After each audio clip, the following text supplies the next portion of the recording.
The exam key is posted under the content here, exam key, and then there's a blank exam if you want to, a lot of times towards the final, people will print those off and take them just to see what they remember and what they don't. So blank exams here, the test keys here.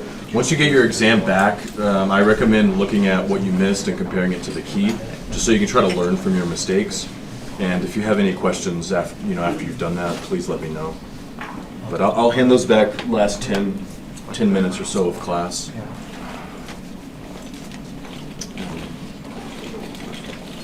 Okay. So the unit we're starting today is Chapter 3. Really, Chapter 3 deals with derivatives. So we're going to introduce the derivative, look at how we define the derivative, work with the definition for a few problems, and then a good chunk of Chapter 3 is devoted to shortcut rules to take derivatives. And then there's a couple of application sections towards the end of Chapter 3 as well.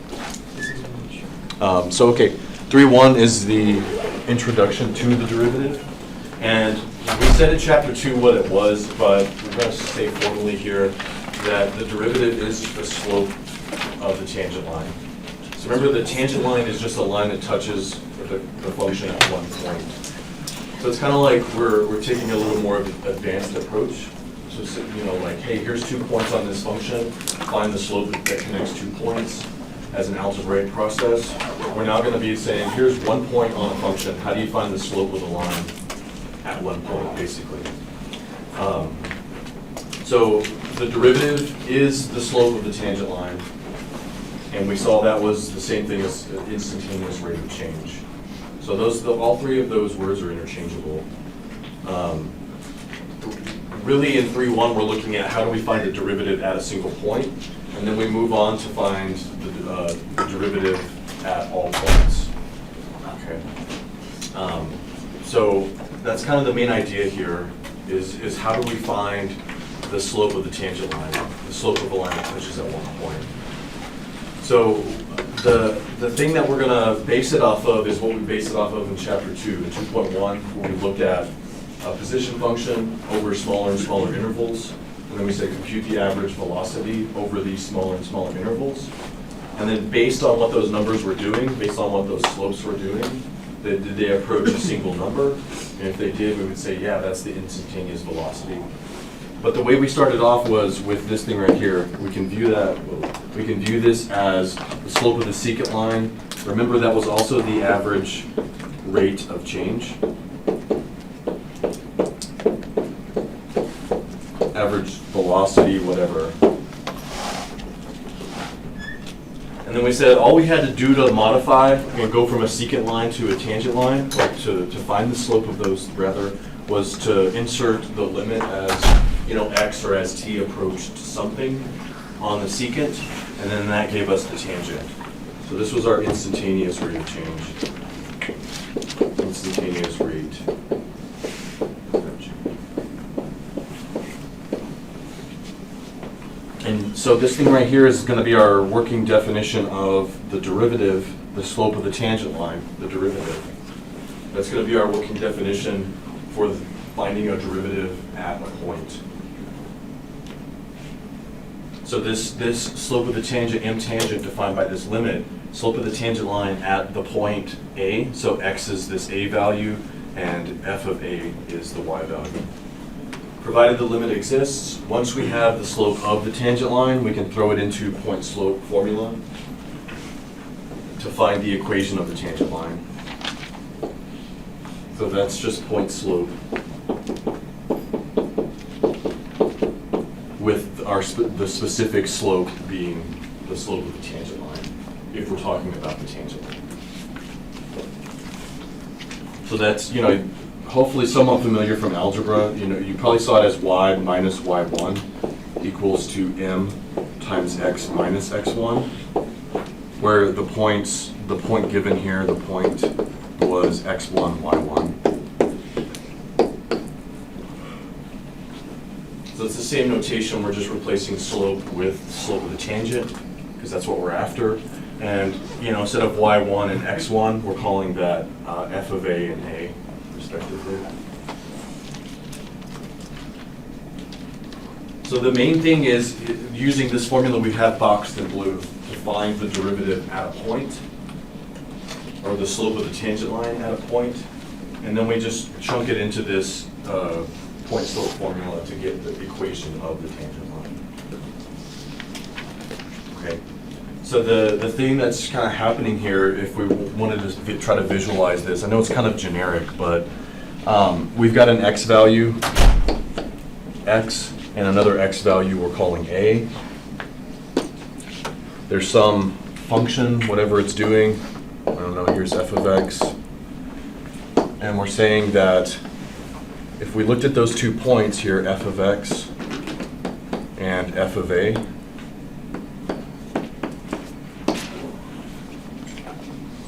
if we just connect the slope, or the line that connects those 2 points and measured its slope, that's going to be our average rate of change, or the secant line, the slope of the secant line. But in order for us to compute the slope at a single point here, let's say, the slope of that line, what we had to do was we had to let this point get closer and closer to this point. So we do that by allowing this thing to approach this thing. So as x gets closer to a, or as a gets closer to x, we're going to define it in terms of x approaching a, but that's the basic idea. Do y'all kind of remember that from 2-1? Okay. So do y'all have any questions here initially? I know it's a bit abstract at this point, but... So I will say in 3.1 and 3.2, you do need to know how to compute the derivative by the definition, because once we get into like 3.3, 3.4, 3.5, 3.6, 3.7, 3.8, 3.9, all of those sections deal with using shortcuts. So how can we take a derivative without computing this limit every single time? But even though we do that, you still need to know the definition of the derivative. All right, so example, find the slope of the tangent line on the graph x squared minus 5 at the point 3, 4, and then write the equation of the tangent line. So really we're just after the equation of the tangent line. How they wrote it was like this.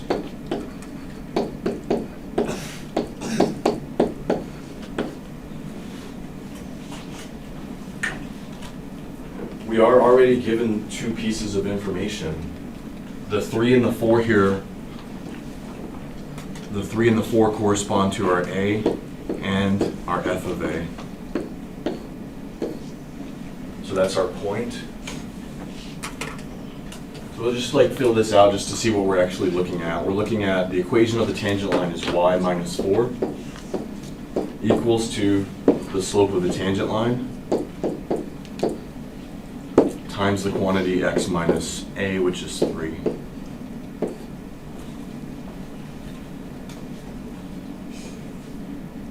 So that's how those problems are presented. And the bulk of the work is for sure in finding the slope of the tangent line. So the slope of the tangent line, as in its basic form, was given as, we're just going to write the definition down, the limit as x approaches a on f of x minus f of a all over x minus a.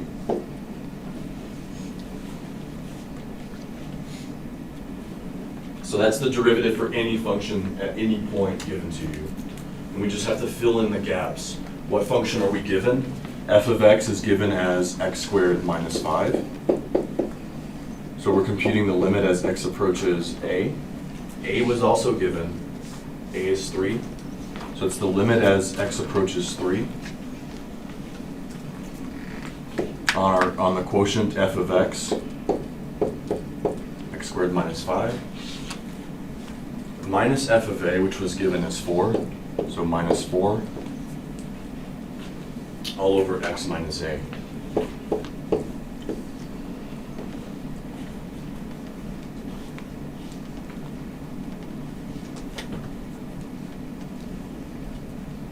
questions on that?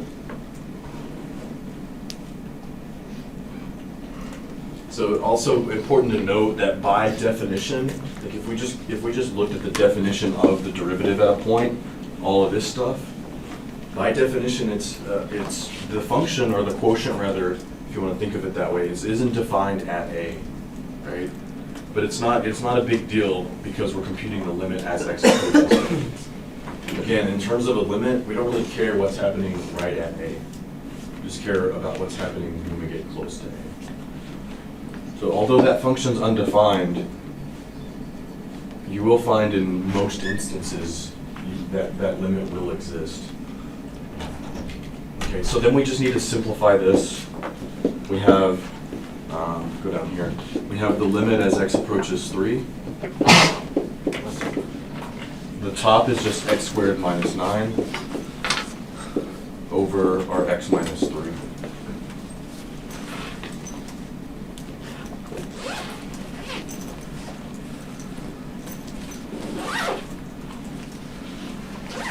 So this is where we get into all of those limits that we looked at in chapter 2. Limits that involve, rational functions, limits that involve complex fractions, limits that involve square roots. All of those techniques are applied here at this point. Directly substituting in this limit, we'll just make a note here. Direct substitution in this limit gives us 0 over 0, which is an indeterminate. We can't determine the value based off 0 over 0. So all we're going to do for these types of limits is we're going to factor and simplify. So the top is just the difference of squares, x minus 3 times x plus 3, and it's still all over x minus 3. And then doing so allows the issue of dividing by 0 in the bottom to go away. That simplifies to just the limit as x approaches 3 on the function x plus 3. So we can evaluate that limit. 3 plus 3 is equal to 6.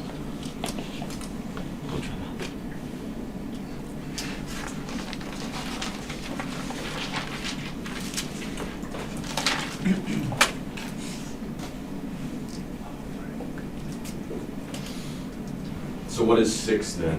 What are we calling 6? Slope of the tangent line, right? 6 is the slope of the tangent line.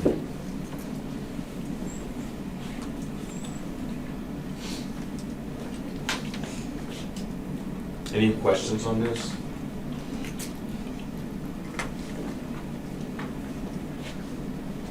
Okay, so we're going to take this thing here and just fill in the slope of the tangent line. So back over here we have y minus 4 equals to the slope of the tangent line, which is 6, times the quantity x minus 3.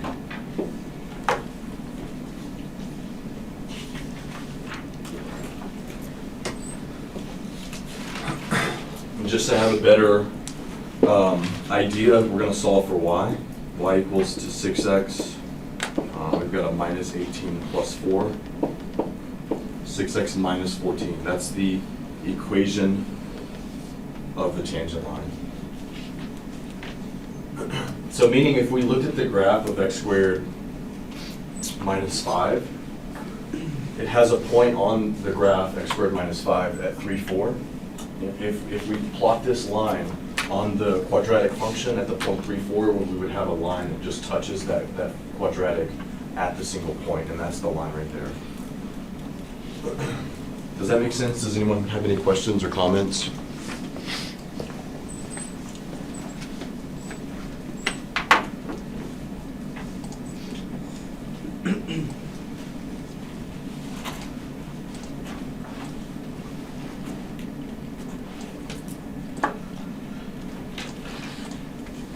So we're just going to verify visually.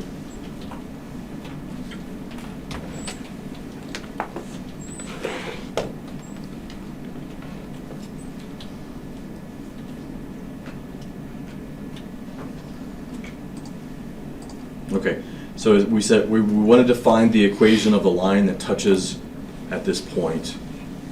So we found the slope of the tangent line first, and then we put that into point slope formula to get the line 6x minus 14.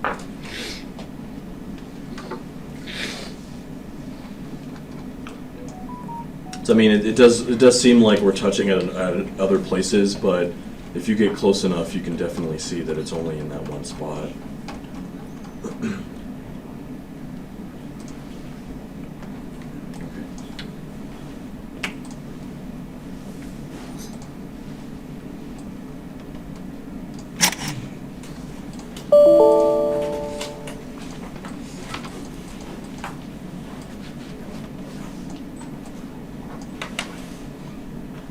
So again, as far as like a physical application of these things, like why do we care about the derivative? Because it tells us an instantaneous rate of change. If whatever this represented, if this were like a population model and we wanted to know how quickly the population was changing at exactly 3 seconds, we would know that it's changing at 6 units or whatever that's measuring. But we know exactly how fast something's changing at any given point with a derivative. It also tells us from like I guess a mathematical standpoint, it's telling us on the x squared minus 5 function exactly how steep that function is at that single point. So it's a steepness of positive 6 at that point. Okay, similar example, different function. Find the slope of the tangent line on 4 over x squared at the point negative 1, 4, and then write the equation of the tangent line.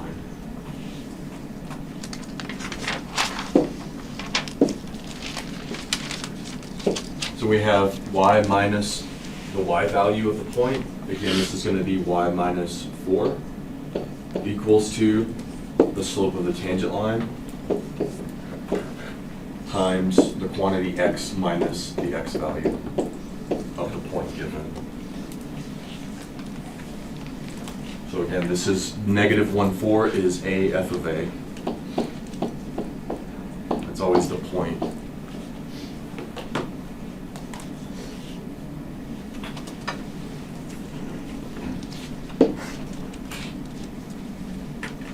Okay, so computation for the slope of the tangent line.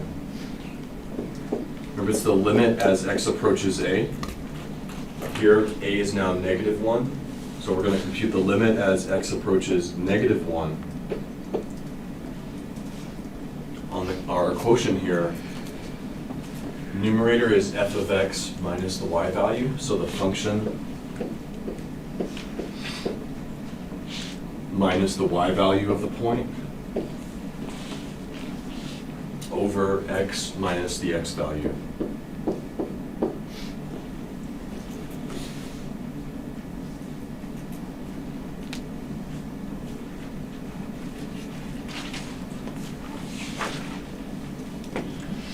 So I think that's really the thing to get used to. There's actually 2 definitions of this that we'll use. They're both giving us the same thing. They're just alternate ways to define. So this is the idea f of x minus f of a over x minus a. We have to compute the limit on that. Okay. So what do we do to evaluate this limit? Again, we'll just make a note here, like directly substituting, you should just always try that, because if it evaluates to a number, then you're done. You don't have to simplify or do anything fancy. But as x approaches negative 1, denominator certainly approaches 0. As x approaches negative 1, the numerator approaches 4 minus 4, which is also 0.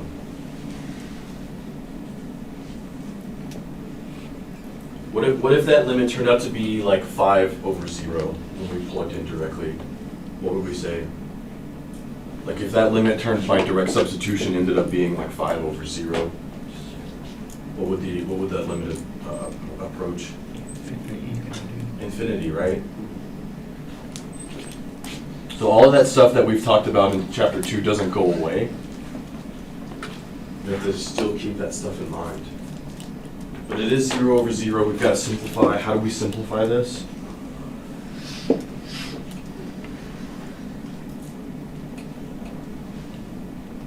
I just had a quick question about Sure. the previous thing. If you ended up with something like that, where you had the limit approaching infinity, would you then say that your tangent line is a vertical, like? Right. Okay. Yeah. So if we did like come up with something like that, we would say that this is the slope of the tangent line. We looked at that in a specific problem, chapter 2. We just kind of mentioned it, but it was a lengthy problem. You can have vertical tangent lines, but it's something, you know, a vertical tangent line would be, I think the function we looked at was like the cube root function. So it looks something like that. You know, it's a little exaggerated, but as, you know, as we approach 0, the slopes of these lines get more and more vertical. And that's what that means. Like a vertical line, I guess, in theory, you could say has an infinite slope. So yeah, something like that would be a vertical tangent line. I'm not sure we look at that in a lot of detail. But yeah, that's exactly what it means. Okay, back to our fraction. How do we simplify those? Don't you multiply the numerator and denominator by what's in the middle? So by what? What would you make? I would multiply all that by x squared. Top and bottom? Mm-hmm. Yeah, we're going to multiply the numerator and denominator by x squared, just to clear out the smaller fraction. So these are the types of ones when we have complex fractions, fractions within fractions, where we use the lowest common denominator. Okay. So we're multiplying both numerator and denominator by the denominator of the smaller fraction, if you will. We're just going to multiply all of this by x squared on top and by x squared on bottom. Is everybody okay with that? Okay, simplify. Now again, if this is something you prefer to do, if you prefer to take something like that and like simplify it algebraically first and then put it in front of the limit, feel free to do that. So like, you know, maybe this is where you're at. You know, you're saying I'm going to simplify this function first and then compute its limit at -1.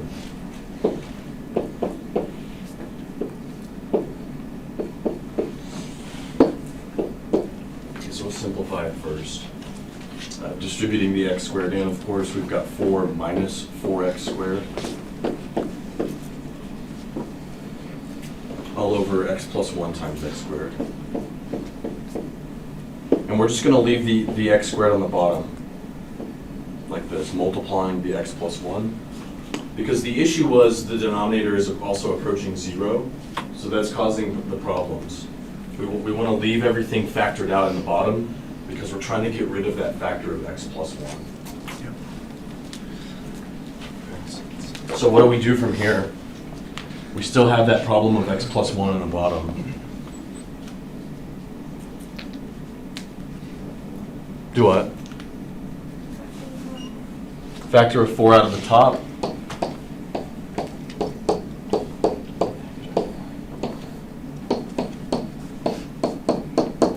Then what?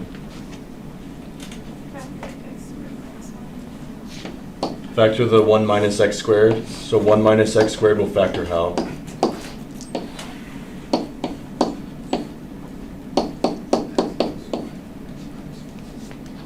X plus 1, x minus 1? Or is it 1 minus x, 1 plus x?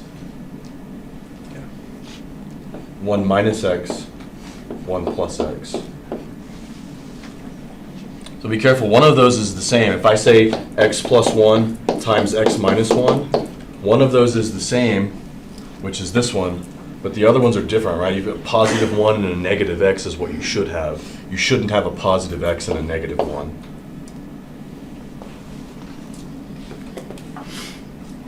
All right, so then we see what happens here. The issue, the x plus 1 factor in the bottom now divides out, and then we're left with whatever that is. 4 times x minus 1 on top. Sorry, 4 times 1 minus x on top, and just the x squared on bottom.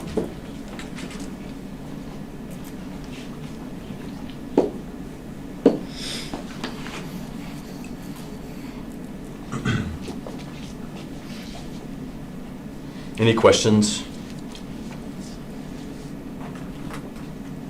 That's the easiest way to always simplify fractions within fractions.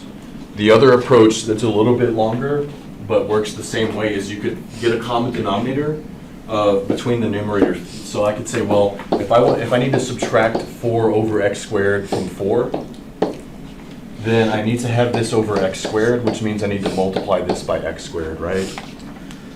So now we can actually subtract those things. We can say that's 4 minus x squared all over x squared, just up top. Right? So we combined what's in top, but then you still have this complex fraction, right?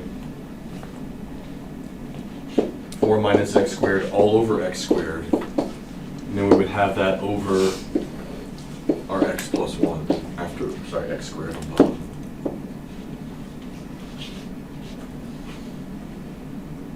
Yeah. And then we've got now we've got a single fraction, which is better than having a fraction minus something on top. Single fraction on top, x plus 1 on bottom. The x plus 1 goes in the bottom of the other fraction. However you view that, but you know, once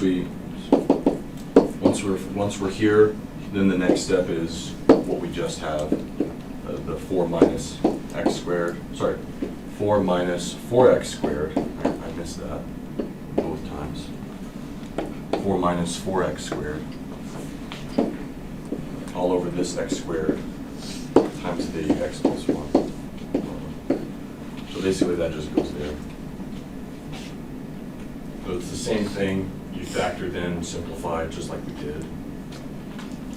But it's, you know, in most cases, it's easier to find or multiply through by the common denominator and simplify. So we'll mark that off on the side.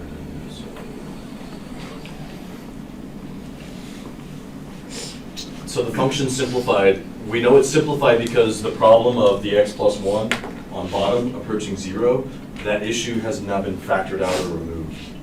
So we're going to take this simplified version back up here and compute that limit. So the limit as x approaches -1,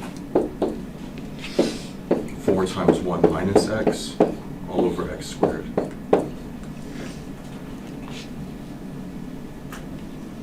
Minus x, yeah. So since the issue of the x plus 1 get removed, we should be able to compute that limit. What's the limit? 8? What do y'all think?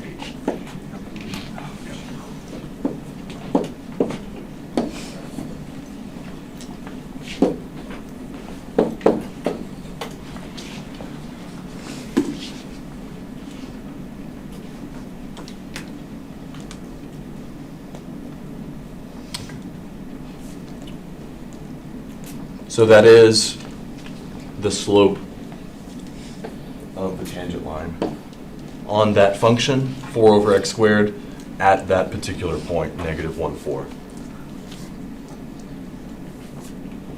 Does anyone have questions on that?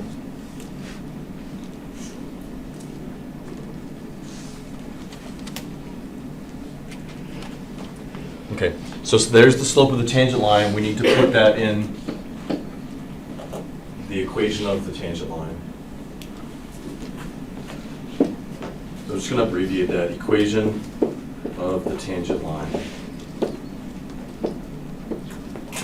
We have y minus 4 equals to the slope, which we found is 8, times x plus 1.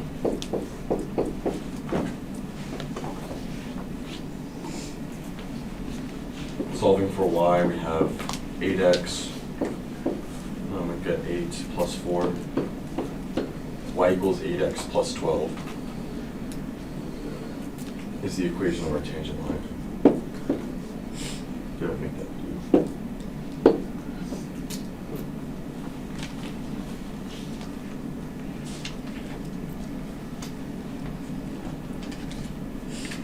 Does anyone have any questions?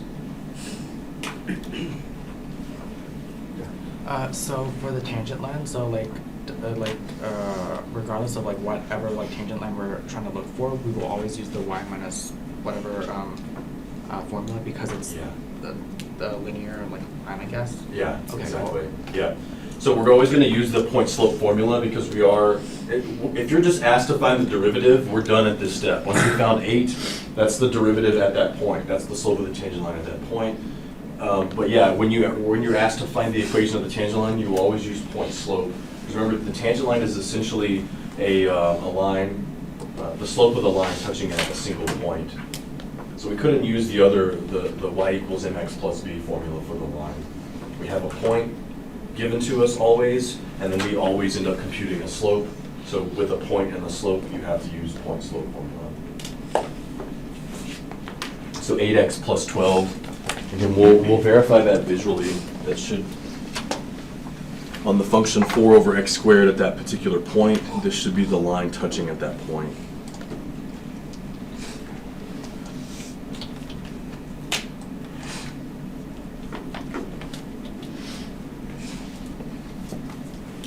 And we had 8x plus 12.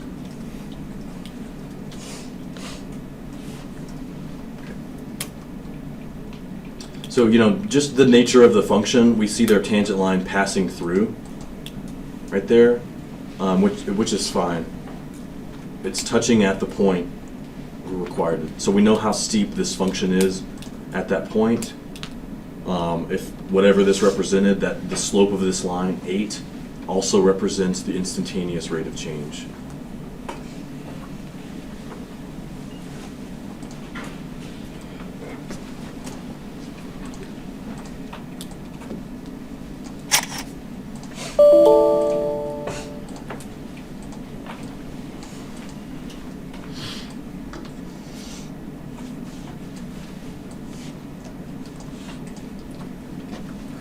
Any other questions?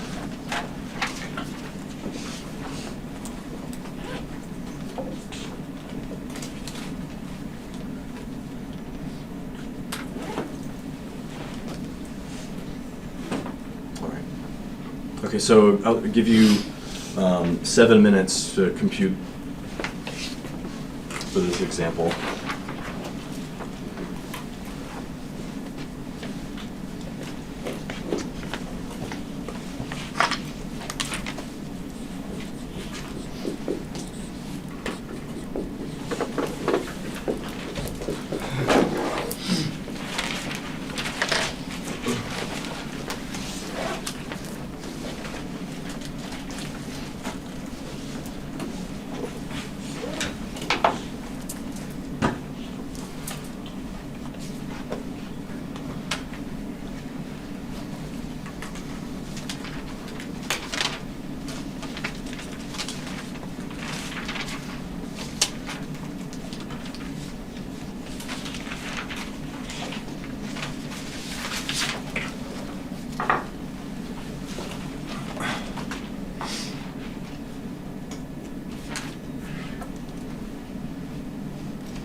If you already know like the derivative shortcuts, don't use that.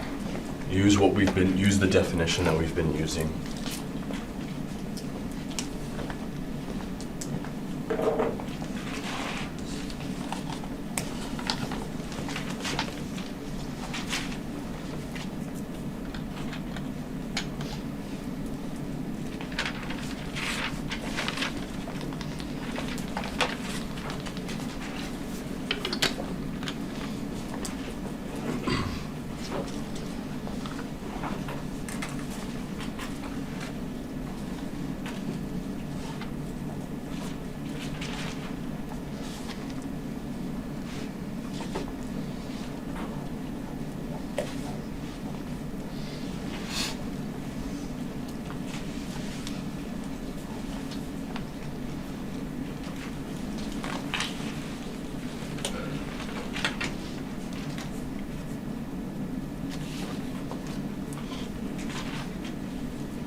So here's the thing, you didn't have an X at the bottom originally.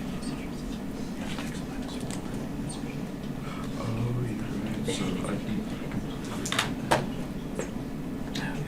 I can do math. I'm kind of stuck.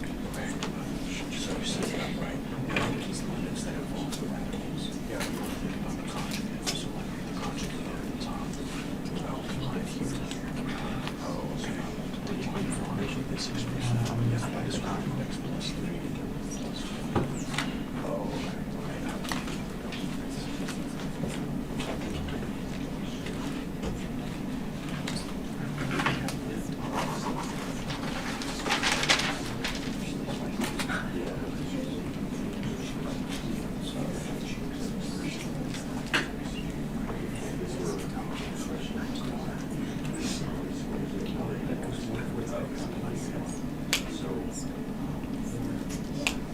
So down here, I guess I was missing X minus 1, right?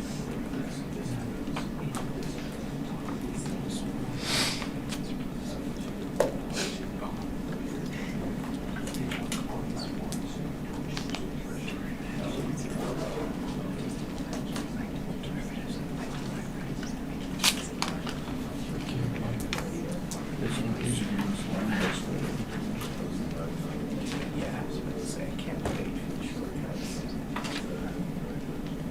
The shortcut way is basically taking exponent and then polynomial, pulling it down, and subtracting. Yeah.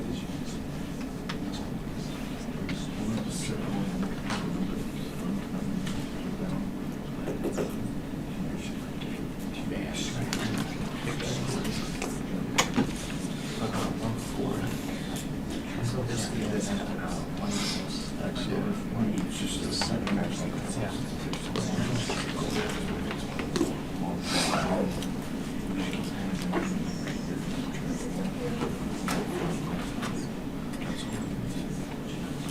So for this example, it would be 9x plus 4x or something like that. That's weird. So if I remember correctly, then this would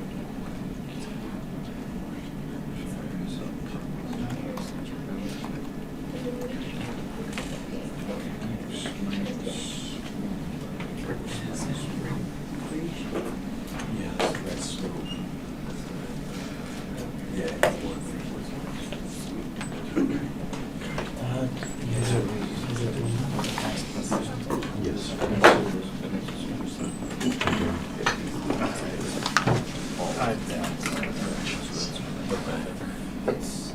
After this.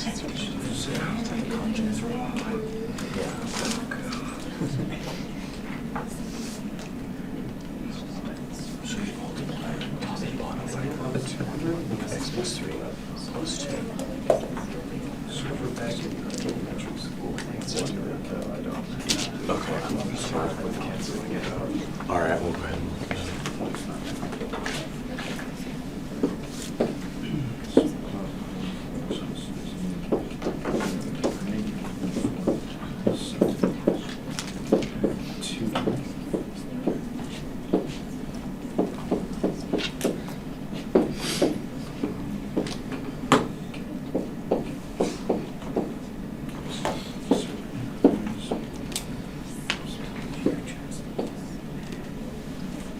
right, initially, that should have been your setup.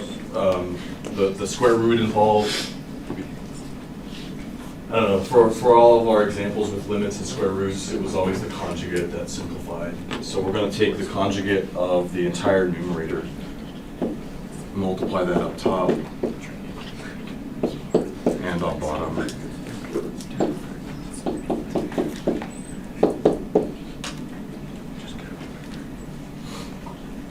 So remember, I know it's like when you see square roots involved and stuff, it's tempting to square it to get rid of the square root. But when you square an expression, you no longer have the original expression. We're just multiplying our expression by 1, so we still have the same expression. Also, when you square the top, it doesn't get rid of the root. It does on this term, but there's other terms that involve, like if I square that, I would have x plus 3, the radical goes away, plus 2, but I also have twice the product, right? The cross terms. When you FOIL something out, you have the outer and the inner. So we would also have negative 4 times the square root of x plus 3 involved as well. So even if you squared it correctly, it doesn't get rid of the radical for you, right? So when you square things like this that involve radicals, it's not going to get rid of the square root. What gets rid of the square root is using the conjugate, because when we utilize the conjugate, now that turns this into a difference of squares, right? So this is actually a squared minus b squared. So if either one of these things are radicals, using the conjugate would get rid of the radicals. Does that make sense? Okay. So conjugate there.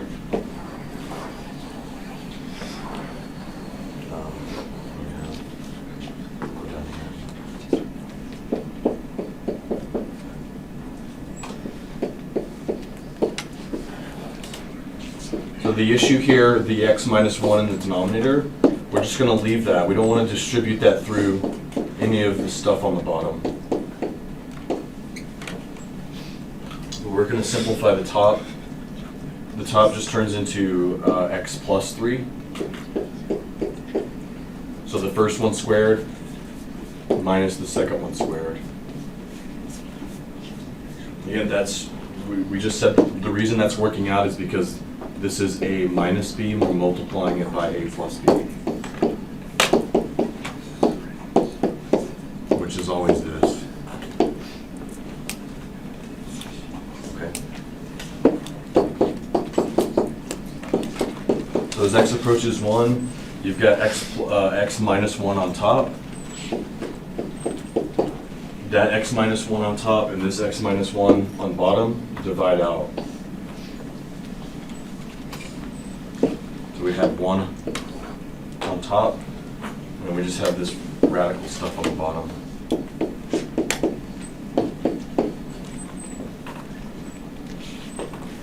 So the factor x minus 1, we removed it, we factored it out, we divided it, whatever we did, whatever you want to think of that as. We should be able to evaluate this limit. X is approaching 1. We have 1 over 2 plus 2, which is 4. So that's the slope of our tangent. Slope of the tangent line is 1/4, and then we plug that into the equation of the line.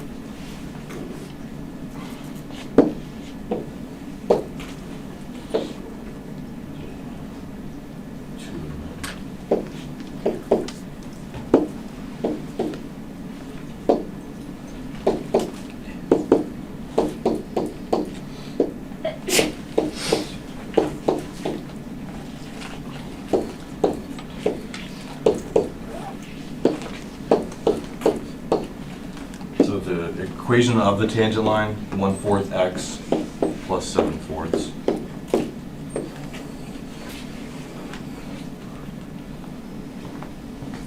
Does anyone have any questions on the algebra there?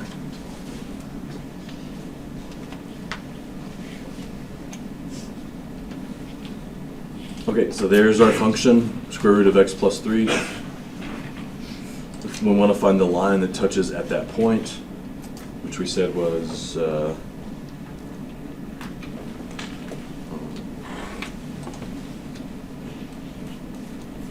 thing.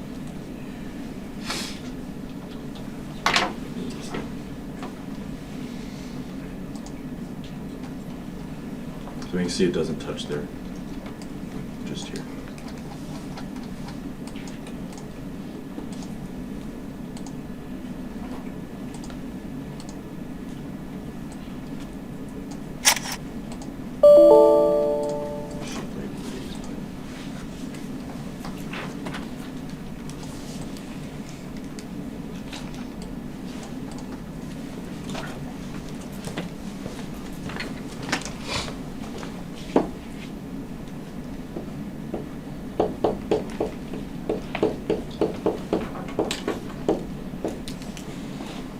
All right, any questions on that? So we're gonna do the exact same thing, we're just gonna change our notation. The notation change is more conducive to when we look at the derivative as a function instead of the derivative at individual points. But the idea is just modifying, we still have a function at two values, but we're gonna look at A as the input and A plus H as the other input. The other formula, all we did was looked on a function, our one input was X, the other input was A. So we're just gonna modify our inputs, and this of course modifies our outputs. That's gonna be f of A, and this is gonna be f of A plus H. So again, if I took these 2 points and just found the slope of the line connecting those 2 points, then that's the slope of my secant line.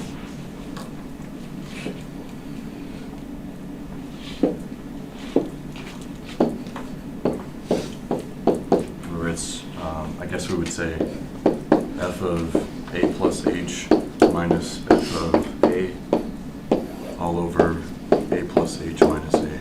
All right, so like just that thing by itself just gives us the slope connecting those 2 points, but we want the slope that connects, or touches rather, at that single point. Oops. So we want the slope of this line here.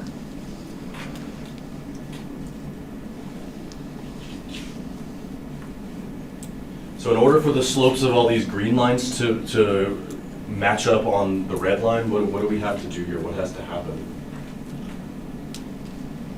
Instantaneous rate of change. It's the instantaneous rate of change when we measure the slope of the red line, right? How do we make these green lines match up on the red line, though? What do we have to do? Can you repeat the question one more time? So like if we want to take these green slopes, Get the point closer to the other one. get the A plus H closer to A, right? Yeah. How do we get A plus H closer to A? The limit. The limit as what happens?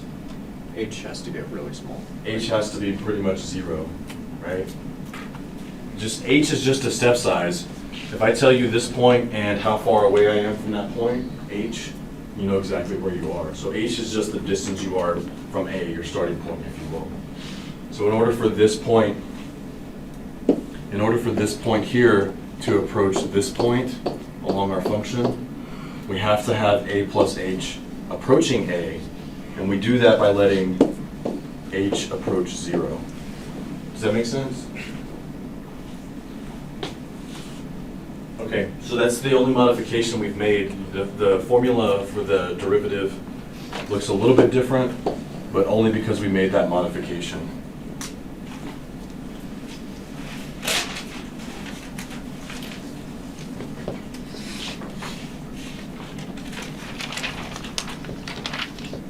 I think this notation is honestly more conducive than the first one. Specifically when we have to compute derivatives by hand using the definition, this one lends itself to that definition a little bit more fluidly than the other one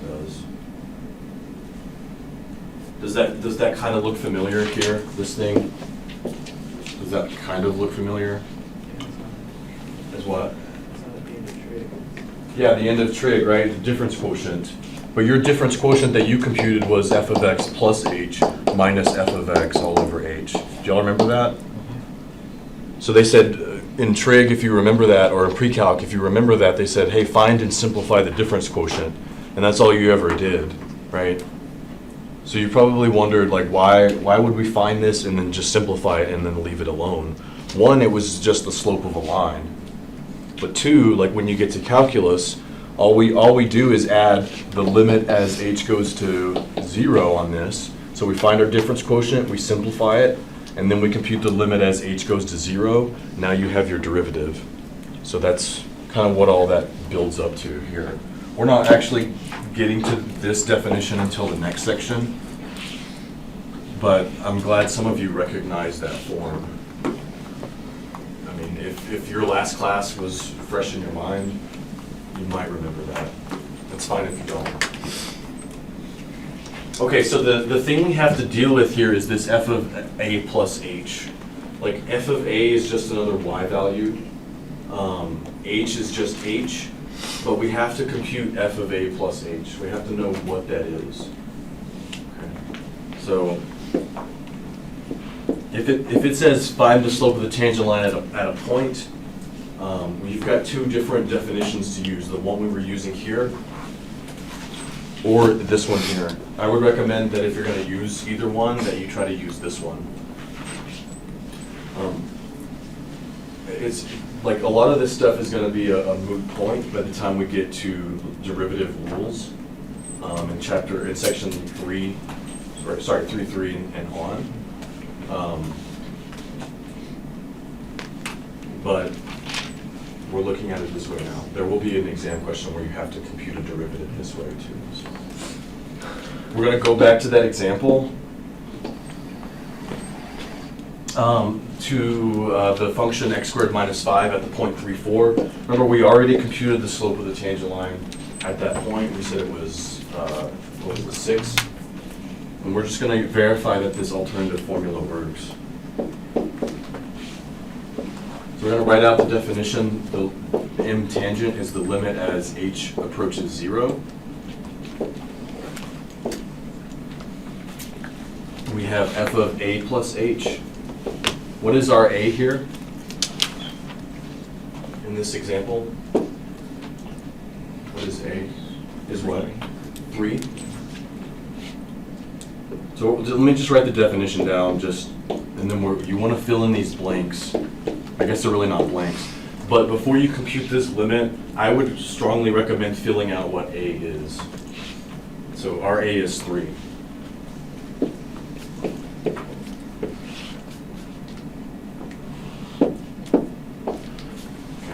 I'm going to fill in that a for 3.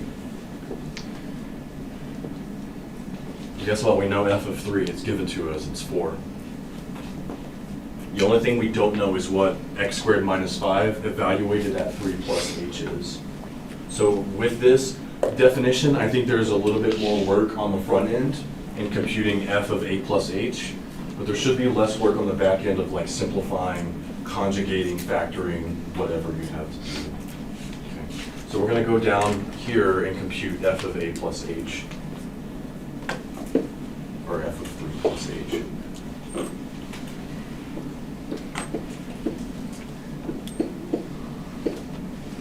And all we're doing is plugging in 3 plus h into our squaring function minus 5.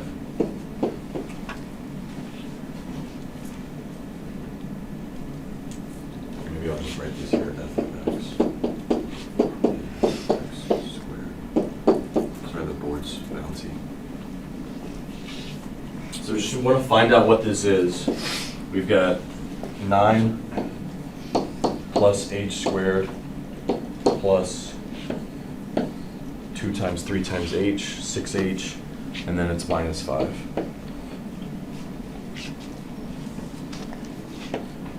So however you want to write that, we have h squared plus 6h, 9 minus 5 plus 4.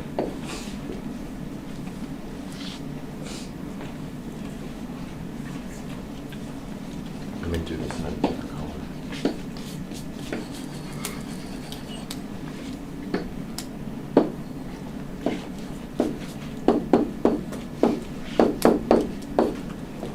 So that is f of a plus h for this example.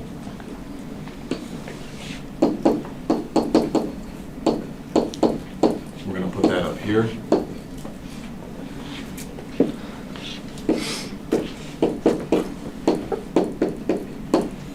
So there's our f of 3 plus h. We've got to subtract off f of 3, which is given to us by that point, is 4. So we had, just a slight bit of work on the front end, but we see that this expression, if you will, actually simplifies a lot more efficiently than the other example where we had to factor. I don't know, maybe it's comparable, but up top we just have h squared plus 6h, and then all of this is over h. So here we go. Remember, I don't know, hopefully you all aren't in the bad habit of just crossing the h squared and the h out, right? The h up top really factors. Both of those terms in the top are being divided by this h. So however you think of it, don't just cross one of the h's out up top. I'm just going to write this out. You got to think of it this way. We're factoring the h out of the top, so we have h plus 6, and then this h here. So you wouldn't say, well, that's the limit as h approaches 0 on h plus 6h, right? It's the limit as h approaches 0 on h plus 6.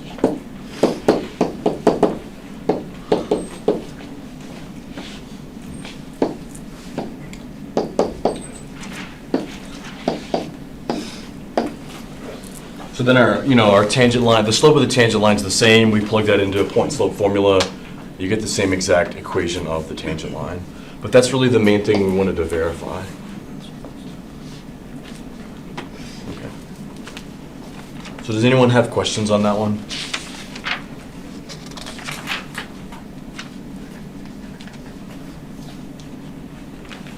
Okay.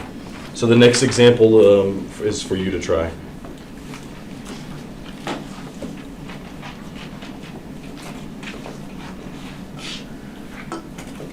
So we're going to use, I'll make a note here, use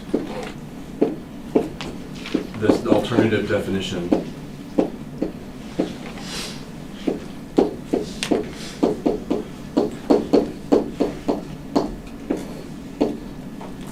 So use that definition to find the slope of the tangent line.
Definitely is.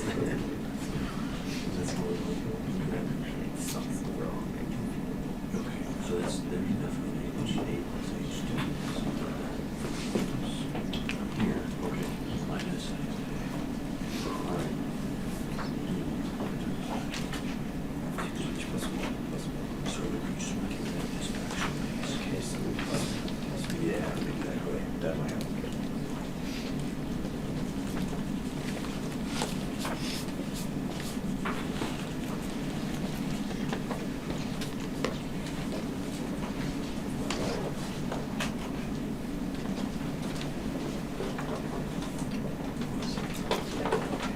So then this would just be F, just equal to F of 0 plus H or F of H, right? So then F of H needs to go here. And you multiply them to subtract off that 1. F of H. And then on the bottom you should have just H. Yeah. Oh, I see. You were doing this right here. Okay, so you did this is F of A plus H right here. Which is this right here. You couldn't cancel that value now. Because it's really 1 over this right here. That's like 1 over like, if we have 1 divided by 2 plus 1. So 1 divided by 2 would be 1 over 1. So you would just leave that like this right here. So you guys could do this one. And then you're going to subtract 1 from that. Until you divide that by H. Do okay. H fraction. Stuff after that. Because I extension to cancel. So like this is okay because this is originally where we're going with it, but right now we want to do F of 0 plus H, F of A plus H. So I'm just confused. This is That's right here. You're actually trying to find a derivative function, which is what we'll do next. But right now, we're just trying to find the derivative, using that formula, the derivative. That's simplified. So this is, you want to use A, which is 0, F of 0 plus H, or F of H would go here. Yeah, so you multiply through, if you multiply through by 2x plus 2h plus 1, to clear that little fraction, I'll do 2x plus 2h plus 1. Yeah, what it is.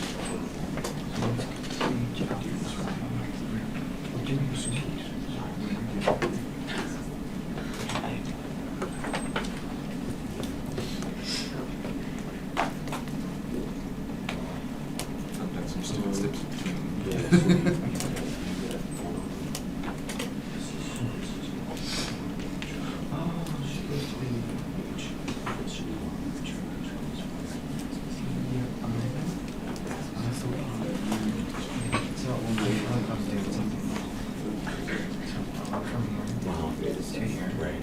So I try to convert this to just equal to 4. Okay. Is that some like 4 No, 2h plus 1 over 2h plus 1. Which I went down to that.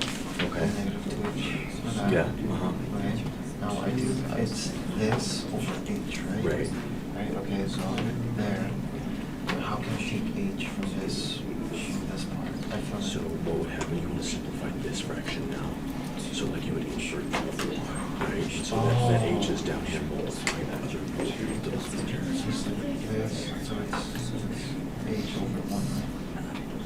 You do want to multiply this by 1 over h to get rid of it. So this would by 1 over h. 1 over h. Yeah. Divide 1 over h. Yeah, because you got to get rid of that h at the bottom. So you got to divide both top and bottom by h. Right? Divide by 1 So wait, so what I had was correct, right? No. H over 1. Multiply? No? No. What? Divide? Basically what happens is this h right here, that h right there just goes up into this smaller denominator. So at the bottom you should have 2h plus 1 times h. Oh, times h. Yeah. Not divide. Yeah, sorry if that was confusing. Oh, okay. Yeah, and then their simplification goes Got from it, there. okay. Got it. Thank you. You're welcome.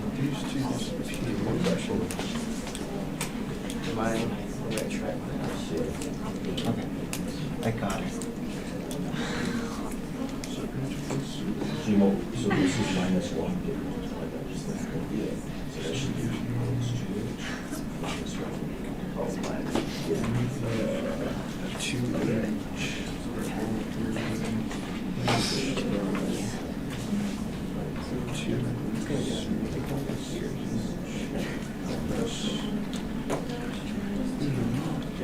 So like,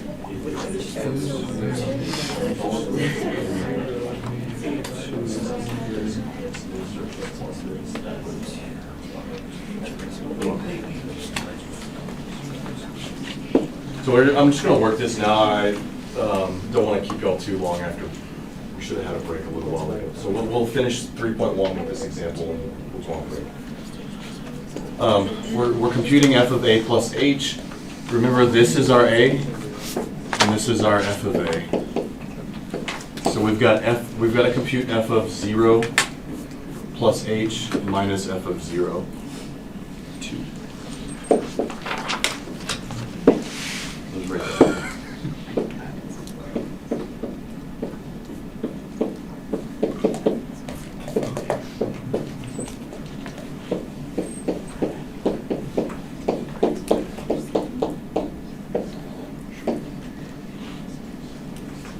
I'll come back to this. Let's just work on this thing right here. F of 0 plus h minus f of 0 all over h. That of course is just f of h minus f of 0 all over h. And our function was 1 over 2x plus 1, so f of h turns into 1 over 2h plus 1. Minus f of 0, that was given as, what was it, 1? Yeah. Minus f of 0 all over h. Minus a plus 1 there. All over h. Okay.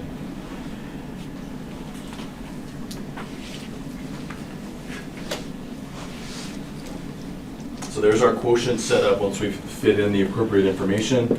Again, fractions within fractions, we can add the numerator, simplify it from there. Or sorry, subtract the numerator, or we could just multiply top and bottom by the 2h plus 1 to clear that little fraction. Distribute that in our brackets. We have 2h plus 1 over 2h plus 1 minus 2h plus 1 times this negative 1. So be careful here. It's the negative 1 times the 2h plus 1 all over our denominator h times 2h plus 1. Remember, from here, don't simplify. You can't divide out the 2h plus 1s. You have two things on top being divided by this thing on bottom. So it's 1 over h times 2h plus 1 minus over 2 of that h times 2h plus 1. What we need to do here is distribute the negative 1 into the 2h plus 1. So we've got our 1, whatever, I guess it's purple, minus 2h minus 1 all over this. So that's minus 2h up top with this h times 2h plus 1 on bottom. Now we just have multiplication on top. The h's at this point will divide away. So simplified quotient there is minus 2 over 2h plus 1. Does anyone have questions on that?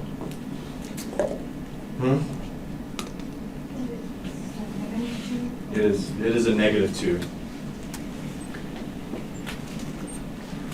I don't know, like, we're not really looking at graphs or anything, but here's the graph, here's the point. If you envision putting your pencil right there, the slope of that line is negative, right? So we should have a negative slope coming out of this. Okay, so negative 2 over 2h plus 1.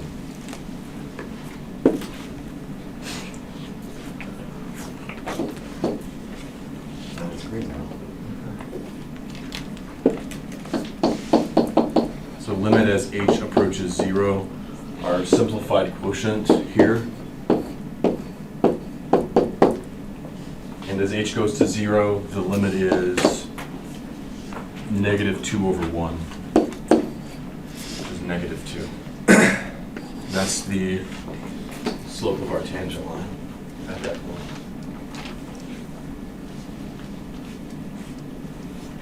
Does that make sense? Anybody have any questions or comments?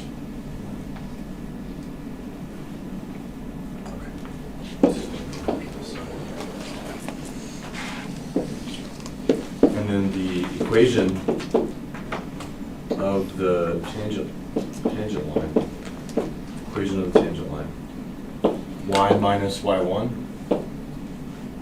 equals to our slope times x minus x1, or just x. So we have y equals negative 2x plus 1.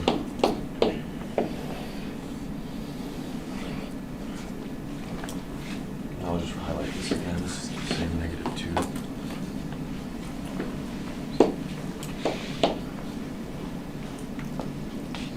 Okay. So make sure you are putting it in point slope. I see just a lot of people will write, once they find the derivative, they'll just write y equals negative 2x and try to figure out the y-intercept. It's a lot harder to do that. So just put it in point slope. Solve for y, it tells you what the y-intercept is. Okay, so negative 2x plus 1 should be the line touching at this point. And we'll just, again, visually verify. I know there's really no way to verify unless you're graphing, which you're not going to do. But since we have that capability, we'll do that.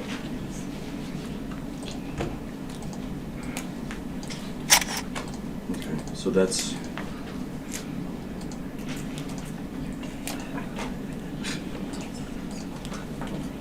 All right, does anyone have questions on that example?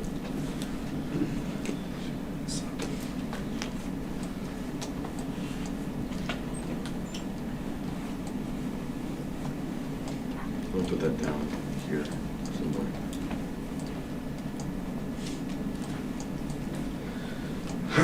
All right, that's, yeah. Could you just substitute the a value in right at the beginning if you honestly think that's easier? Yeah. And then just have a really big problem? Like substitute the a into this thing right here? Yeah. Or, yeah, that's what I would do. If you're trying to compute that limit without filling, without filling out what that a is, then there can be some difficulties because then you would have a function involving a and h.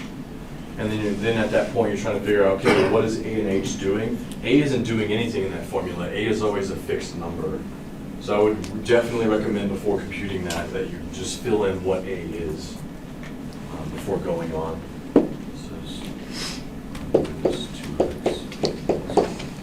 Okay.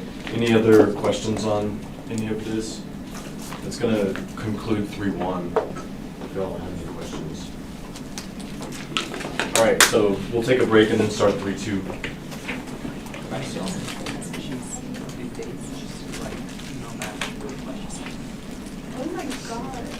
All right, so what we're doing in 3.2 is going to look at the derivative, not at a particular point, but we're going to generate a function that tells us what the derivative is at all points on a function. So, like if we had a function like this and we said, what's the derivative at this point? In 3.1, what we were doing, we're computing either one of those formulas here on the board. But on the same function, if we just change that point, then you've got to go through this calculation again to find the slope at that point.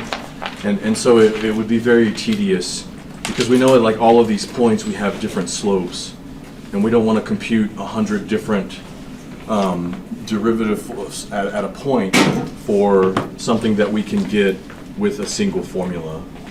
So, like a specific example here with this function, the derivative at 2 is 32. But depending on where we're at, that's going to be totally different.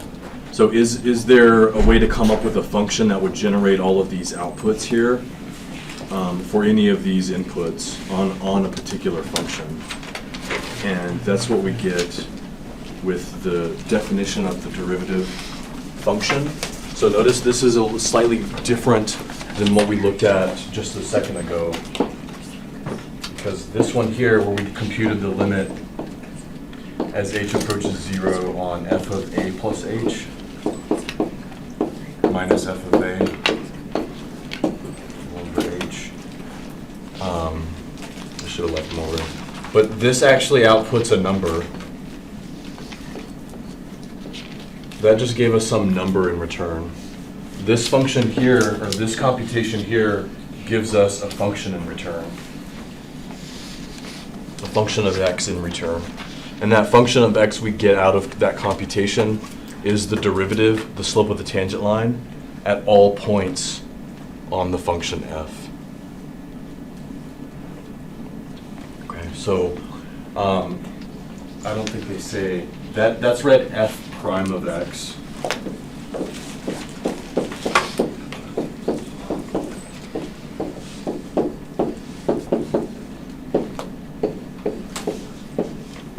So that's the primary notation for the derivative function is f prime.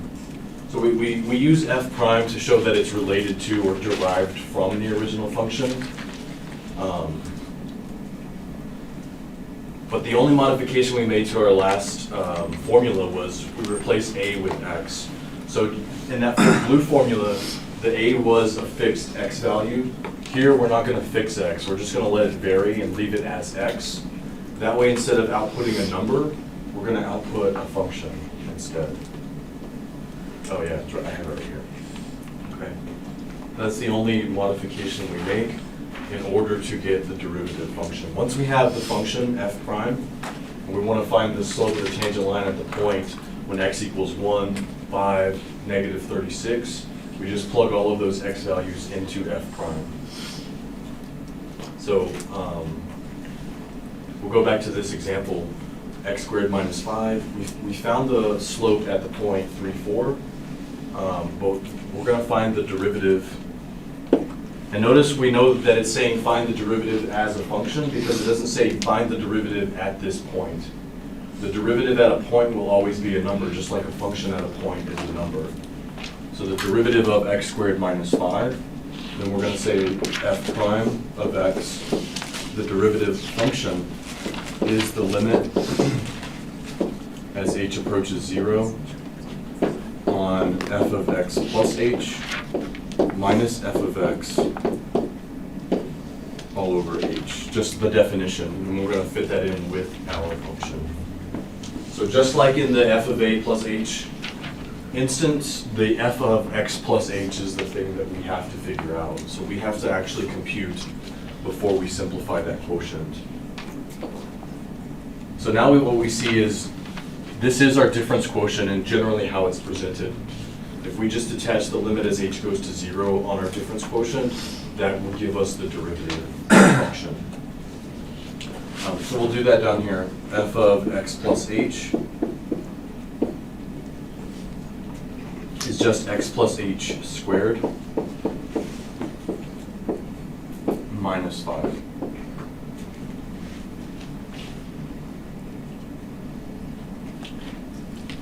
So then we have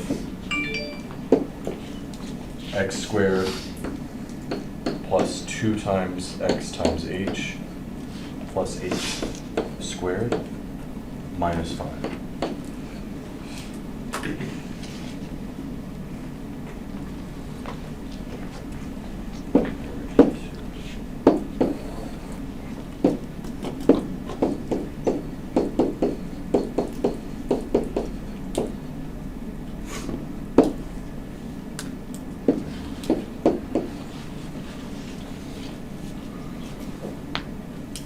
So that's going to go in place in our generic formula up here.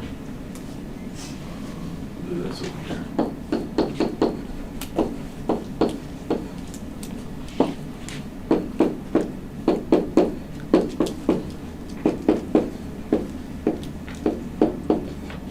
So there's f of x plus h. We've got to subtract off f of x. So be careful, we're subtracting off our entire function, not just part of it. We're subtracting off all of x squared minus 5. Yeah. And then we have all of this stuff over h.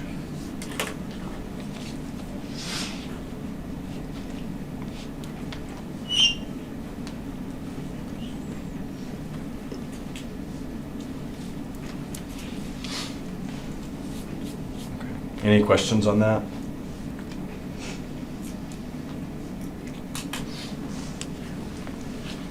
So remember, this outputs a function of x. We should have something with x remaining in order to achieve that.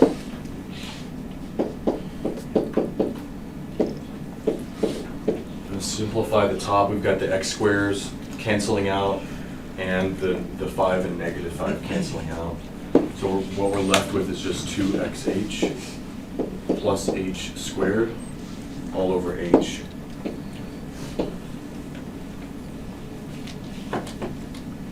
Once we distribute the negative into our function.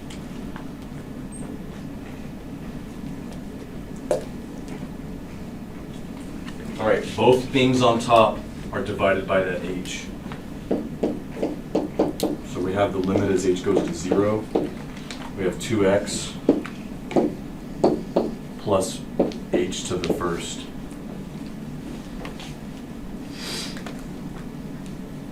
Both things on top got divided by h. Or we factored the h out and divided them. Now as h goes to 0, what's our limit as h goes to 0? 2 times x, 2x. 2x is the derivative function.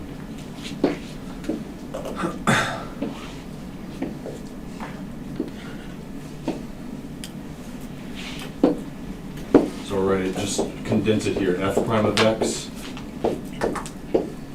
is 2x.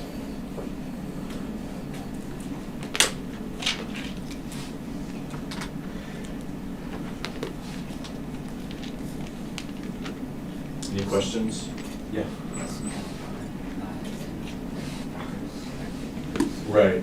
Remember our inverse notation was f with a negative 1 right here. That would be the inverse function. But yeah, this is just like an apostrophe. F prime. Yeah, and sometimes they look like ones, and I'll try to do it better, but yeah. Not f inverse. So that says on the function x squared minus 5, if we want to know the slope at any point on x squared minus 5, all we do is plug the x value into this function, 2 times x. Any other questions on this? So I'll just make a note here. This function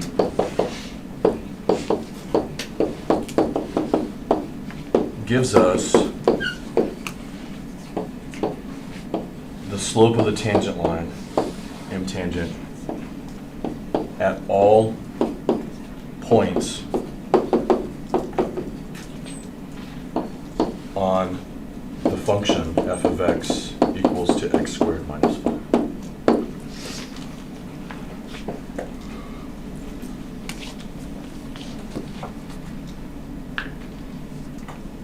I mean, technically we mean all x values, and specifically we mean all x values for which the original function is defined. So those x values have to be in the domain, but.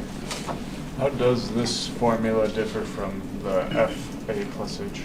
So how does the formula that we're working with now differ from the f of a plus h minus f of a over h formula? A is no longer a fixed value, or Right. the x is no longer. X, yeah. So in this formula with the a was a single specific fixed x value, like 3 or 0. Once we have no restrictions on x, we just let x range through all of its domain, then this turns into this, yeah. So you look at those things and you say, well, aren't they the exact same thing? Yeah, if we didn't fill out this a here, if we didn't say, oh, hey, at the point 3, 4, that means a is 3, if we didn't do that, and we just left it as a, then this thing would actually output some function of a, which would be the derivative at a. So there really is no difference other than the fact that this textbook says a fixed x value is called a. Once it's static, once it's there, they're just labeling that as a. X is x. But yeah, I mean, if you worked with that formula from 3.1, then we would just end up with 2a here, right? if we didn't fill in a value for A. So, technically there is a difference, like visually there isn't. We just replace the A with the X, but there's a difference between A and X. That's kind of all there is to it, really. So now with the function f prime, derivative at all points is 2x. If you had a problem where it said, okay, on the function x squared minus 5, what's the slope at this point, this point, this point, this point? Now it's a lot more efficient to just use the derivative as opposed to computing, the slope at each individual point. Like, we say the limit as h goes to 0 on f of 3 plus h, minus f of 3. Like, instead of doing this for this one, and then this one, and then this one, right, that would be like super tedious. We just plug these into our derivative function.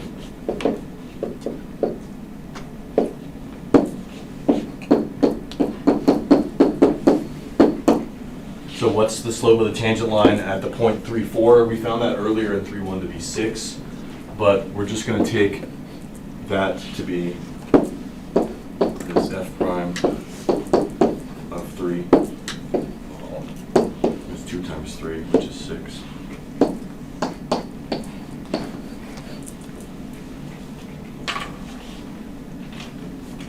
We shift the point -5, comma 20, and we're just going to plug -5 into the derivative. F prime of -5 is 2 times -5.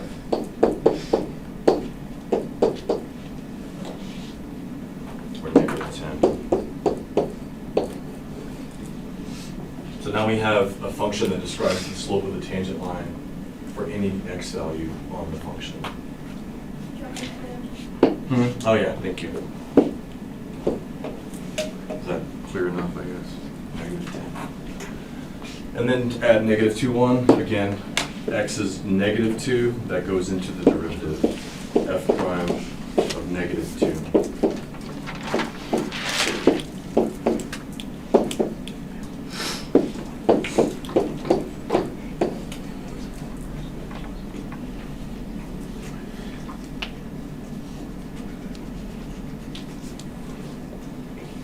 The slope of the tangent line on x squared minus 5 at the point -2, -1 is -4.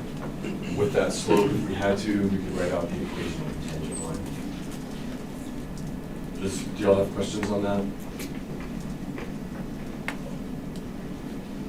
So honestly, the stuff you do in 3-1, you really don't ever look at it that way. Once we learn the derivative and then derivative rules, you don't really ever compute a derivative at a single point using something like that. And with this definition of the derivative in mind, I would recommend that as you're going through 3-1's homework and it says find the derivative at this point, I would even recommend using this formula to find the derivative function and then just plug that x value into your derivative function. Because finding the derivative this way, there will be one question on the exam like that. But finding the derivative, in general, we're going to use shortcuts to do that, because it's tedious to compute this limit, right? Like, what if our function was sine? You have to compute this limit on sine of x plus h minus sine of x all over h. Those things get really difficult really quickly. So we talk about shortcut methods. But keeping that in mind, in 3-1, I would recommend you finding the derivative function and just plugging in like we did here.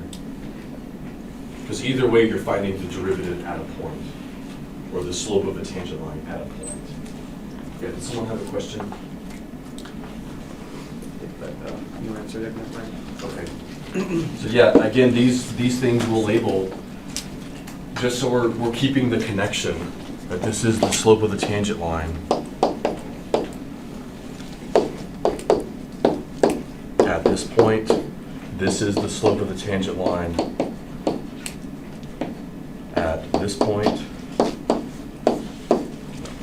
so forth. Or the instantaneous rate of change, whatever that is.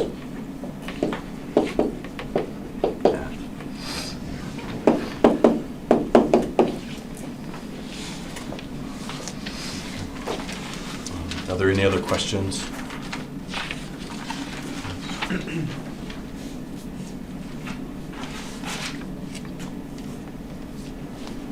So all of the simplification techniques that we used in 3.1 when we computed limits in chapter 2, they all follow through here as well. The same idea.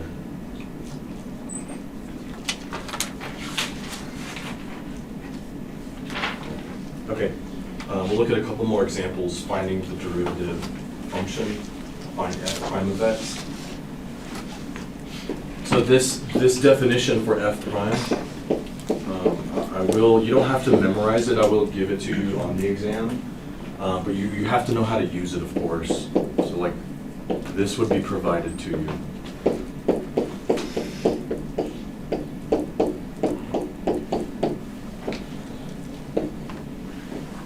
You just gotta know what to do with it.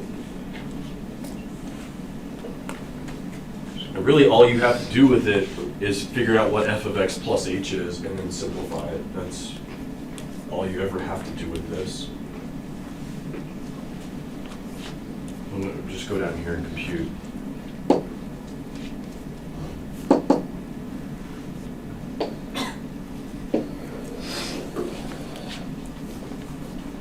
We're going to compute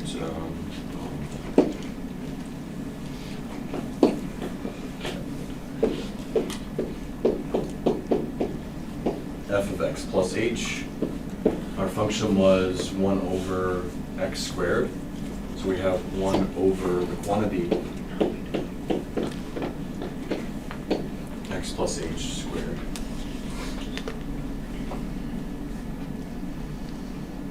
So you can leave it like that or write it as an expanded.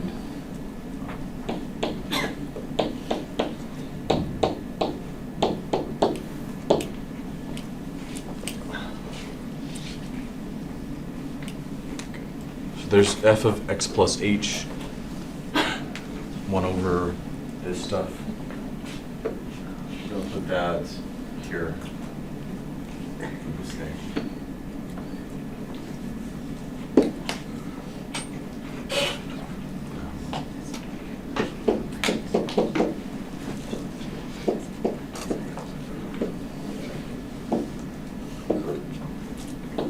Our function was 1 over x squared.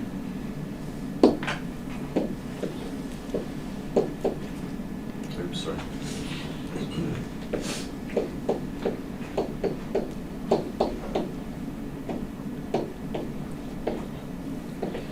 Okay, so that was f of x plus h.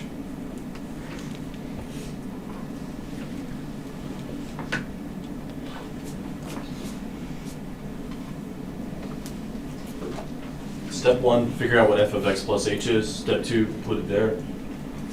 Subtract off the actual function that's given to you, and then step 3 is simplify that quotient. So what are we going to do to simplify this right here?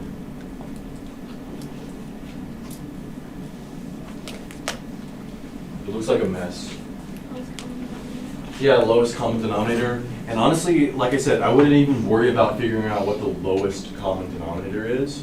Just find a common denominator. The only advantage the lowest common denominator gives you is that you don't have to simplify it after you're done.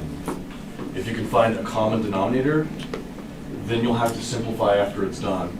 But there's little thought in finding a common denominator, because all you do is take the product of the denominators. You don't worry about if it's the smallest one.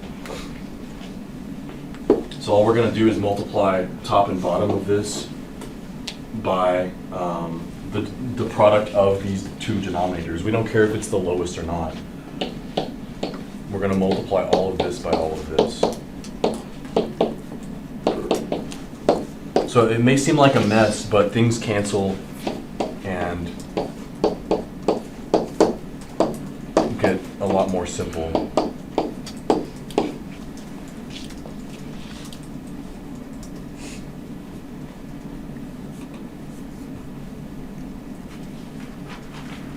Yeah.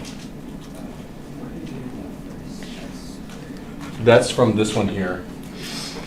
We're just multiplying those two denominators together, and then using that as our common denominator, I guess.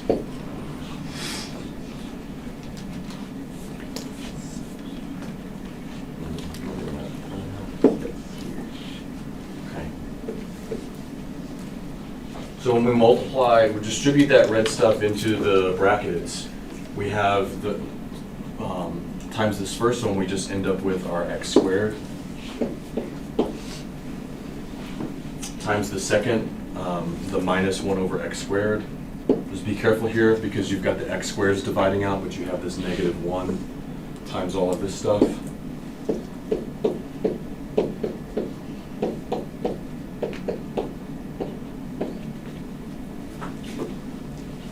And then all of it's over that stuff on the bottom.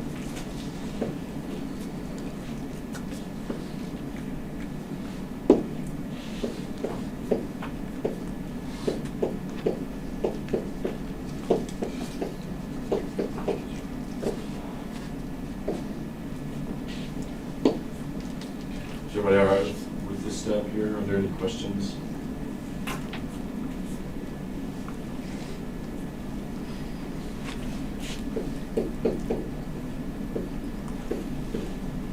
Remember, what's keeping us from computing this limit, evaluating it directly now, is this h right here.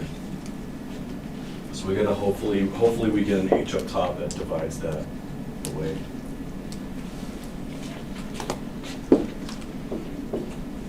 So you can even see, like, with a function like 1 over x squared, not a terribly difficult function, but trying to find its derivative this way, it's kind of difficult. It's a huge mess. We've got a, let me write this out. We've got a negative x squared minus 2xh minus h squared on top. That negative x squared and this x squared are gone. So on top, we just have our minus, just right here. This is all of this stuff right here. The x squared is gone. We have just a negative x squared minus 2xh minus h squared. All of this stuff here. So again, don't just cancel out stuff. You've got, it's really the x squared over our entire denominator, and it's the negative 1 over the entire denominator.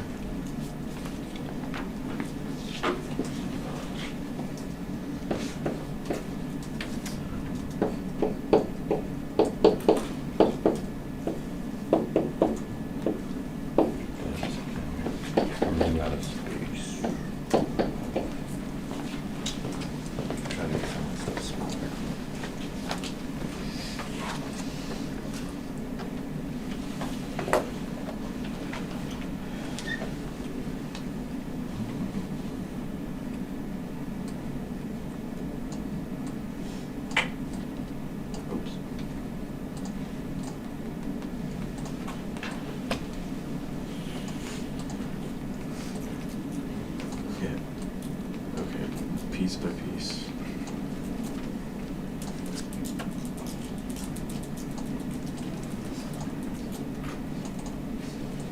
Hopefully that's still somewhat legible after we do this.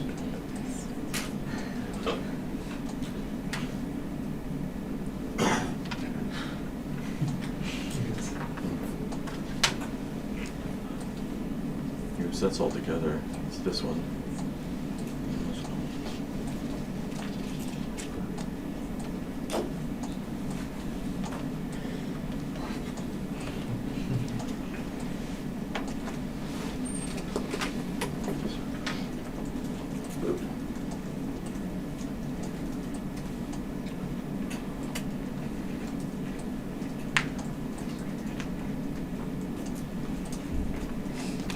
Okay, so from here, what do? We got to get rid of this h on the bottom, right? Well, I just had a quick question. I'm noticing that you still have the negative x squared up front in the purple section on the right. Here? Yeah, wouldn't that vanish because it'd be x squared minus x squared up top? Oh, right, this x squared right here and this x squared cancel out, so we wouldn't have that x squared right there. Yeah, thank you. Good catch.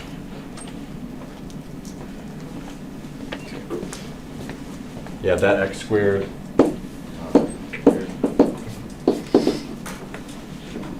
that x squared are gone.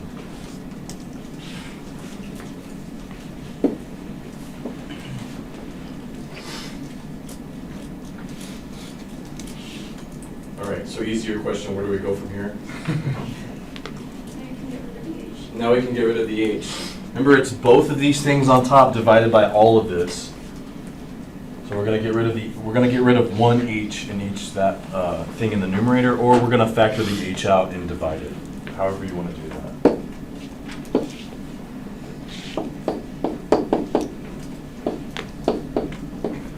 Limit as H approaches 0 on negative 2x minus H to the first, all over this stuff. Our H's are gone here.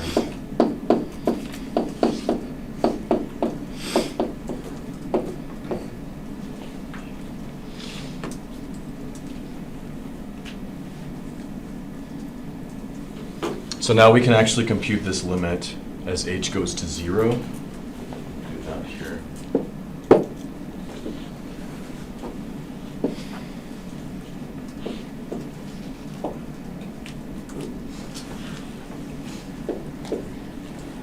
Okay, so as H goes to 0, the top is negative 2x. The bottom is x squared times x squared plus 2 times x times h. That whole thing goes to 0 plus 0 squared. H goes to 0 again. Yeah? So we have negative 2x all over x squared times x squared plus 0, or x to the 4th. Simplify just a little bit more.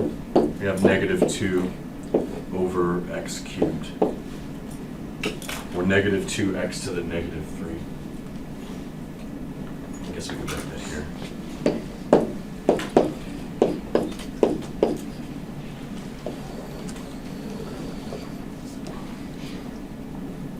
That's the f prime, that's the derivative of the function 1 over x squared.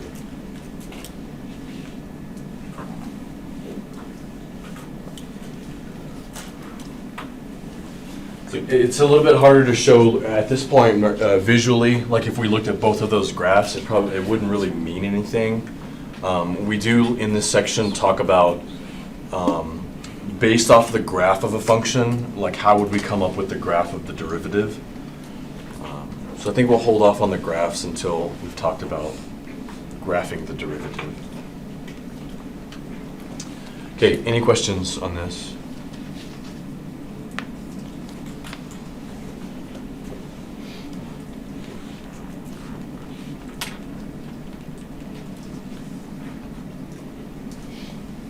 One more. Derivative of the square root of x.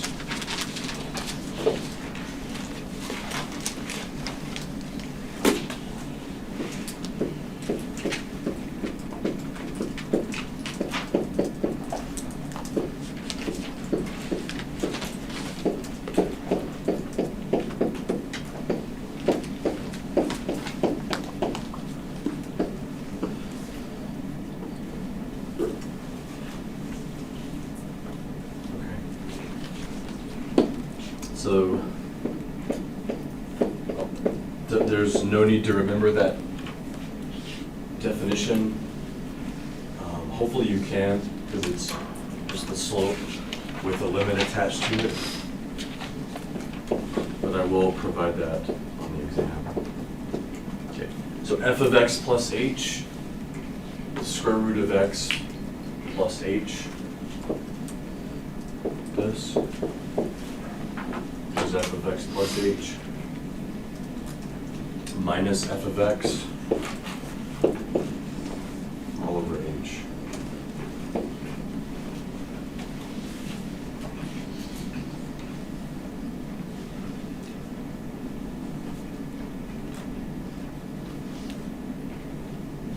So what do we do from here? Conjugate. We're going to multiply the top and the bottom by the square root of x plus h plus the square root of x.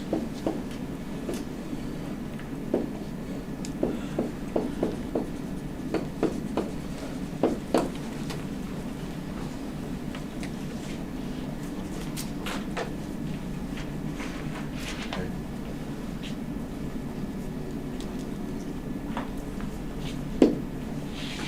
So we have then the limit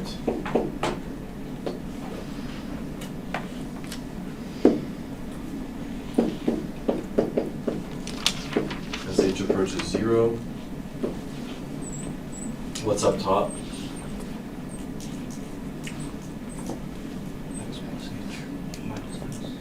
Minus x. Minus x, right. First thing squared minus the second thing squared. How do we want to write it? X plus h. Second thing squared, we've got a square root of x squared is just x.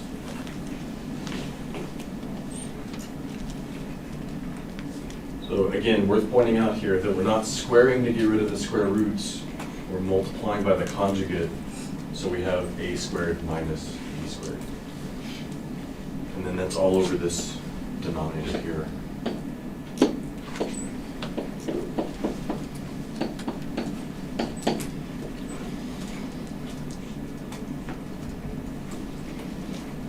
Okay, so the x's subtract out up top.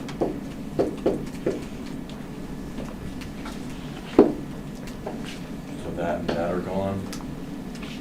We'll just write this one more step here. H.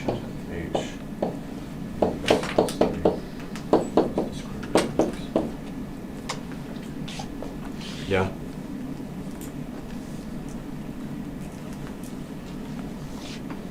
H is here now, divide away, divide out, whatever. So I have 1 over the square root of x plus 3. Sorry, yeah, the square root of x plus 3 plus x, square root of x. What happened? Oh, I turned it. What? Yeah. Sorry. Why is that a 3? Because I felt like it. So weird. Just look. I think that's weirder than forgetting a negative sign. Okay, wow. All the way through. No one said anything. Yeah, we're just gonna see how long I carry that on. All right, so that's good. I think we ought to start placing bets. Sometimes it's really hard to talk and write at the same time. You're thinking and you're speaking and you're writing. I don't know, it's tough sometimes. All right, as h goes to 0, what do we get?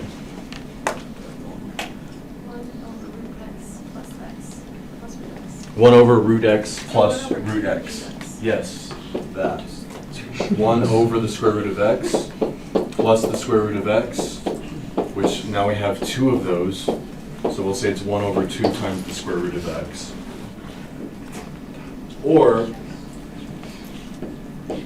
1 over 2 times x to the negative 1/2.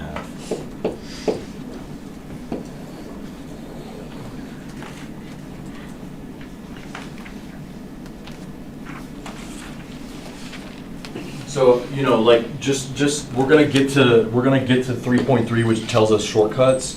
But if we have the square root function, like we started off with, that's just x to the 1/2. We see the derivative of x to the 1/2, f prime, is 1/2 times x to the negative 1/2. The previous example, where we had x squared minus 5, we saw that the derivative was 2x, or 2x to the first, right? So do you see a pattern in how we go from function to derivative? This thing right here, this 1/2, is sitting right here. What did we do to the power? We just subtracted 1, right? This 2 is sitting out here, and we subtracted 1 from that power.